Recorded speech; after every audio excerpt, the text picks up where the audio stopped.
ভরা মৌসুমেও হাসি নেই কক্সবাজার উপকূলের লবণ চাষিদের মুখে। চলতি মৌসুমের শুরু থেকে পণ্যটির দরপতনে বিপাকে তারা। মাছ পর্যায়ে উৎপাদনের যে খরচ তাও উঠে আসছে না।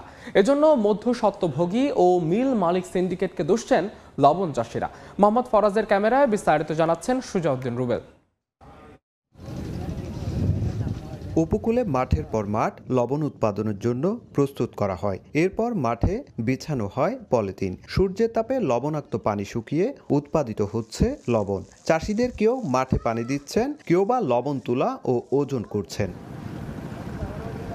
কক্সবাজারের লবণ উৎপাদনের মৌসুম শুরু হয়েছে 2 মাস আগে। এবার জমি, পলিথিন, পানি ও শ্রমিকের মজুরি অন্যান্য বছরের তুলনায় বেশি। চাষিরা বলছেন প্রতিমন লবণ উৎপাদনে খরচ হচ্ছে 400 টাকা। চলতি মৌসুমের শুরুতে প্রতিমন লবণ বিক্রি হয় 300 থেকে 350 টাকায়, কিন্তু কিছুদিন যেতে না যেতে তা নেমে আসে 200 থেকে 220 টাকায়। লবণের এমন দরপতনে লোকসানে চরম হতাশ চাষিরা। এক কানিল জমিনের দাম খরচ 60,000, এখন 98 270 টাকা, 70 টাকা লেবার খরচ, দালালি, খয়াল খরচ, বেগিন যাগো 70 টাকা, আর 200 টাকা পাই, আর তা 200 টাকা কিলো আর হাবস খরচ, আইলিয়া খরচ, আর নিজের হারানো খরচ, বা এমন 400 টাকা হস্তাবর, আর নুন বেচাই না বেশি পাই 200 টাকা, আর 200 টাকা আর লস।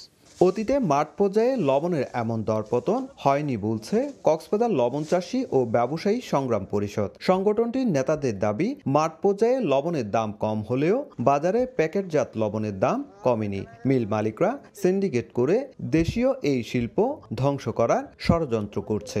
মাফিয়ারা মানে বড় বড় কোম্পানিরা 1200 টাকা থেকে 1400 টাকা 1500 টাকা যখন লবণের দাম ছিল বস্তাপতি, ওই সময়ও প্যাকেট লবণ বিক্রি হতো 40 থেকে 44 টাকা। হ্যাঁ, অথচ এখন 600 টাকা বস্তা কিনে ওই একই দাম বিক্রি করতেছে। তবে বেসিক বলছে গত বছরের মজুতকৃত লবণ শেষ হয়ে গেলে যখন চাহিদা বাড়বে তখন মাঠ পর্যায়ে দামও বাড়বে। বাজারে যেহেতু সরবরাহ বেশি, তারা যেন একসাথে সব লবণ বিক্রি না করে ধাপে ধাপে আস্তে আস্তে বিক্রি করে, যাতে করে বাজারেও সংকট সৃষ্টি না হয়, আবার বাজার দরটাও যেন একটা তাদের জন্য একটা যুক্তিসঙ্গত পর্যায়ে থাকে।